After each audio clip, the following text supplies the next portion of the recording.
Thank you, Chris, and good morning, everyone. I'd like to start by offering a very, very special thanks to you, to the IQT team, and to Lawrence Gassman for his Herculean efforts over many years in creating this august industry organization and for leading and facilitating important discourse and ideation between quantum technology players and the business world. Also, of course, thanks for allowing us to participate in this fireside chat this morning. I hope you're going to find it stimulating and interesting. Michael, thanks for joining me today. Well, thanks, Marco. Thanks for letting me join you on stage. And being that you're a pretty famous guy in tech and industry circles, a couple decades of progressive leadership at Nortel, ended up as president of one of the world's largest tech enterprises, and since then being an executive advisor to a number of tech and business organizations. And then since 2014, you've really been leading what's a truly vital philanthropic effort. So I want to kick off our little chat with a question to you. As a founder and a big gun in the tech scene, why are you getting involved in quantum now? That's a good question, Michael. There's, for me anyway, always been tremendous stimulation in advancing technology, in making it relevant for the betterment of society. I've always encouraged people to look for waves, right? Identify waves, ride the waves, accentuate the waves by linking your own personal ambitions and career development with these waves. And I've had the privilege of seeing waves and maybe even riding a few of them, like the digitization of telecommunications networks, when networks went from analog to digital, the introduction of mobility, going from fixed access to untethered access in 2G, 3G and beyond wireless networks. These were paradigm shifts, the explosion of bandwidth. And Nortel was known to be a champion in optical networking, was certainly, a wave. Artificial intelligence is a wave. If we look at quantum and the potential for quantum, I would suggest it's beyond a wave. It's probably a tsunami. And if quantum is a tsunami, then security around quantum and preserving truth and trust in communications is probably a mega tsunami.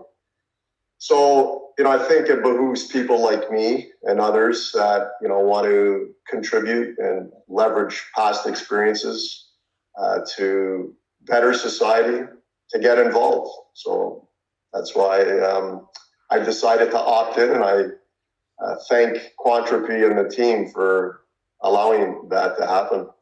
How about you, Mike? What's your motivation for, living a cushy lifestyle in California and moving all the way to Ottawa and enduring our cold winters in order to do what you're doing? Great question. I spent almost 30 years at Accenture, so kind of grew up through some of those same waves you're speaking of, Marco. And, for me, it was about, bringing emerging tech to business and to the global 2000 and seeing, what was often a big idea that turned into real business results that helped both the company, but also often helped, communities and helped, citizens as well. And so, being part of that and going from kind of classic tech consulting to being part of Accenture Technology Labs, where we, along the way launched a cybersecurity lab in Washington and one in Tel Aviv. So saw firsthand, what it took to be a bit of a technology and a cyber practitioner. And then most recently was kind of at the top of my bio, helped launch and then run Accenture Ventures, which was really for a large company like Accenture about kind of, and doing what a lot of folks need to do is put their money where their mouth is, right? It's easy to talk a good game, but to actually put capital at risk to try to catalyze new industries to be there at the birth. And along the way, I oversaw over 38 investments, including in both the cybersecurity space, organizations like Team8 out of Israel, ForgeRock, and others, along with quantum investments in fact, Canadian company 1Qubit. So seeing each of those industries taking leaps forward, but it's like anything else. I'd done my time, and as you mentioned, retired to California, but then met the co-founders of Quantropi, Dr. Randy Kwong and James Nguyen, and realized they were really exploring this intersection, this Venn between cybersecurity and quantum, and really taking on what's going to be an existential threat to the way our digital society has evolved, but also in doing so, unlocking huge opportunity. So that got me out of retirement, got me on a plane to the Great White North, and here I am, ready to roll up my sleeves and get involved. And so at Quantropi, we're really fortunate to have you joining us as the chairman of the board. And so what drew you into this specific governance and visionary role? Well, I think two reasons, Michael. First, there's obviously a linkage in my day job, which I refer to as my vocation, as the CEO of the Ottawa Community Foundation. So we're becoming one of the biggest, if not the biggest, funders of the charitable and not-for-profit sector in our city. And it's important to me to facilitate the mobilization of resources across all sectors in order to change the world for good, right? Changing the world for good means impacting society, impacting the citizens of society so that nobody's left behind. Quantropi is potentially a game-changing tech play. And by the way, it's always more important when other people validate that versus us validating ourselves. But it has a value system organizationally, which comes from the value system of the individuals that seeks to deliberately contribute to the betterment of society, which leads me kind of to the second key motivation. There's a really, really strong team in place, strong management team, strong overall team with a very value-centric approach to doing technology. I think we have an exceptionally high potential CEO in James Nguyen. He's a leader that I think can benefit and hopefully has been benefiting from precise mentoring from somebody like me. So for me, it's really an opportunity to invest in people, including you, Michael. I mean, we have a world-class collection of individuals that have done a lot of things with brilliance in a lot of areas. I'm pretty satisfied, I think, with the contribution I've made to the tech space and the telecom space over the years. Had, the pleasure and privilege of dealing with brilliant people over 30 years. But now there's an opportunity to get introduced with more brilliant people that not only have really, really great brains, but have really, really great hearts. And I think there's a paradigm shift coming. I refer to it as a tsunami. And I think it's beneficial to leverage some of perhaps the historical context and the strategic and visioning approaches that I bring to the table, perhaps. So why wouldn't I find time to participate, right? In the last 7.5+ years in this vocation, I've been asked numerous times to participate in things, and I've never dove in, but now I'm saying yes. So that's why I'm here. Mike, you've seen a lot of things in your day. There's been an evolution and a pendulum swinging between, centralized and distributed approaches to solving real problems. Today, we see real threats and vulnerabilities. I think we're on, teetering on a precipice here. We thought networks used to run on electricity, and now we're discovering, if we haven't already acknowledged, that they run on truth and trust. So it's under unprecedented attack. Talk to me about, your views on cybercrime. That's perhaps, the real pandemic today. How it's evolved, how the advent of quantum ups the ante, and what do we need to do today in order to ensure that we're ready for the future? That's a good question, and kept in kind of piggybacking on some of the previous speakers, including the last session for those that were able to attend it. As you said, it's a pendular swing we see in technology. So I like to say the past is prelude, and as much as technology is evolving, human beings and the fundamental concepts and challenges reoccur. And so it's what can we learn as we go? And it's interesting, as you mentioned, it goes from mainframe centralization to client server decentralization, and then we go to internet centralized to mobile decentralized, and then we're going to cloud, and then we go to social networks. And so we keep oscillating back and forth. And if you go all the way back to the primordial soup, right? If you think about it, the internet itself was designed to be resilient, right? It was designed specifically to overcome, monolithic networks, such that in the event of a nuclear attack, any one node goes down, the whole thing keeps rolling. And what's interesting, though, it's like the last panel was just talking about, because of trying to take take that basic concept, but then apply it to like universal everything, just universal interconnect between any two parties on the planet. Not surprisingly, that's led to some ossification. It's led to some overuse or misuse of the fundamental principles, and it's become very rigid. Everyone has to kind of speak the same language or have the same basic security principles, and the combination of kind of a limited set of fundamentals, as well as a lot of complexity, that creates the playground for cyber criminals to start to say, how do we exploit the cracks? How do we use the internet's capabilities against itself? How do we thrive through complexity, find those windows of opportunity? And so that's to some degree why even if it wasn't for this rise of a quantum threat, I think at the same time we would be having this debate anyways, because again, you can't open a newspaper, or no one opens a newspaper. I guess I'm dating myself there. No one flips the pages; they just scroll the screen.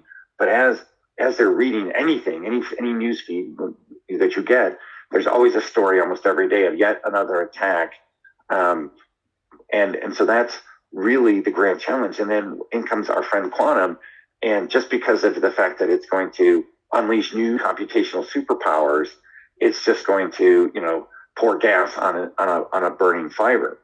And so I think that's starting to lead us now to say, again, because humans are involved, everything's a double-edged sword. It can be for good and it can be for bad. So the question becomes now, how do we not disrupt what we've come to build over the last few decades, but rather carry it forward? So I'll flip it back to you, Marco, as from a CEO's perspective, and given we have a truly interdependent global economy, what's the threat? How does this reflect itself from a business threat perspective? Really, what does it mean for valuation, for governance, for just business operations? Another good question. I mean, the quantum cryptography threat is absolutely real, and there's no question it's a negative driver for businesses today. It's kind of like Y2K all over again. In fact, I think a few of us have been hearing lately, the moniker Y2Q. And it's pretty clear to me, and I think to every organization, that, major upgrade implementations in security infrastructure are required. Are they required today? Are they required in 3 years, in 5 years, in 10 years? I don't know if it really matters. In corporate speak, in corporate time, it may as well be yesterday. At Nortel's peak, when we were over 120,000 employees worldwide, and we had thousands, if not tens of thousands of enterprise apps, imagine how long it would take to upgrade that kind of infrastructure. And we've got these enterprises and these governments and these militaries all over the world struggling with that same issue. Consider the implications. What's the fate of a bank that investors can't trust? What's the value of a mobile app whose customer data is open to decryption? What does the world look like where you literally can't keep a secret? So solving this isn't an option. It's urgent, right? It's absolutely necessary. It's table stakes. And it would be corporately irresponsible from a risk perspective to lag behind. So we need to act. We need to act individually. We need to act collectively. I think it actually goes further than that. I mean, cyber threats are in fact holding us back from unlocking the true value of quantum technologies. It's not about keys, although there's a lot of discussion at this conference and in other places about keys and about security and about the associated systems and paradigms. What we're driving towards is, of course, getting security right, but it requires certain things, right? Unleashing, as you said, the power of quantum is going to contribute to a number of things that are going to help the world. We have a lab here in Ottawa, a bunch of world-class researchers in the cancer research space, and they're working on something called oncolytic viruses. And they actually require computing capability and associated algorithms to combine permutations and combinations of cancer tumor types, associated viruses that they use to, attack those tumors, and then immune suppression drugs in order to trigger the immune system to actually contribute to the fighting. Imagine quantum computing power being unleashed in such spaces. So, is it about keys? I think it's beyond keys. It's about curing cancer. It's about equitable wealth distribution through social enterprise and social finance development globally. We're seeing supply chain challenges all over the place today because of the pandemic and other reasons. Imagine unleashing again the power of quantum. It's about hopefully contributing to the eradication of food insecurity, of homelessness and the affordable housing crisis that's plaguing so many people in the world. In Canada, we've been struggling with a truth and reconciliation journey around our Indigenous people. Can quantum facilitate solutions around that and bringing people and communities together and facilitating the mobilization of truth and therefore contributing to reconciliation? So, at the end of the day, this is what we're driving towards. If we don't get the security right, we can't get close in facilitating the resolution of these issues. That's why we have to get past this Y2K. And, at Quantropi, the question to ourselves is, if not us, then who? So that's what I would say about, a business CEO's perspective on why we're doing what we're trying to do. Well, I think there's some great points there, and I like what you're saying, that encryption's part of the story and gets a lot of airtime, but the real promise is what it can unlock, what quantum technologies can unlock. And if you try to really look at the theories of quantum, the fact that with entanglement, it's not about, again, key distribution, it's about ultimately faster than light communications, right? And what people envision is this quantum internet to just unlock all kinds of potential. So I think we're getting there, but as practitioners, again, coming back to the threats, we've got to really dive in on, okay, what's a science project? And great, we got a couple decades to hammer away at it, but what's actionable today, right? What can we all do to move the industry forward and protect society and business? And so it's, how can we focus on things like you said, the time is now, steal now, crack later, right? The fact that between AI and quantum, things that are encrypted with today's classic algorithms will become vulnerable inside their 25-year life cycle of the data secrecy. They'll be readable. So how do we deal with that? How do we start thinking about brute force attacks and how to defend against, again, exponential or beyond speed up of computation, which then makes brute force attacks on weaker systems possible, or in general compute speed, where again the attackers can front run the protectors. And so I think all those are the kind of problems, digging in now and balancing out what's wishful thinking versus where can we make a first move now and lay the groundwork. Yeah, that's great, Michael. Maybe we can expand on that a little. In your view, what's real, right? What's not hype? What are we doing to deal with these threats, right? What's the right approach? What would you say we're kind of converging on in terms of a paradigm moving forward? I think there's obviously a lot of focus and a lot of ambition around things like, QKD, because in the end, the principle is, can I get strong, quantum strong keys to anyone who needs them anywhere in the network? But the photonic entanglement is still a ways off, right? And there's breakthroughs every day. I know there are announcements at this conference this week already talking about new breakthroughs, but we're still a bit off. And I think that then leads to, so in the short term, if we can't get it at the infrastructure layer, can we get it at the algorithmic layer? And, NIST has really been pushing hard since 2015 on PQC. But again, it's hard, right? If it was easy, we'd be done. And, we're seeing that now, the announcements are due hopefully before the end of this calendar year on where they're going to go. But already they've said they're going to have to kind of go back and rework it a bit on digital signature. But I think what, we heard, and we'll talk about it again, but it's this idea that it's probably not going to be the monolithic one size fits all. Here's the answer from NIST, done and done. I think it's going to much more be its guidance. It's, again, evolutionary. It's, right tool for the right job. And what I need to secure a core network, like between, government locations or military or banks, isn't the same as what I need on my Ring camera. And so much more of, again, the melting pot that is, the internet, find the right tech for the right situation. And by attacking the problem locally, think local, act global, or I think global, act local, whichever way you want to go with it.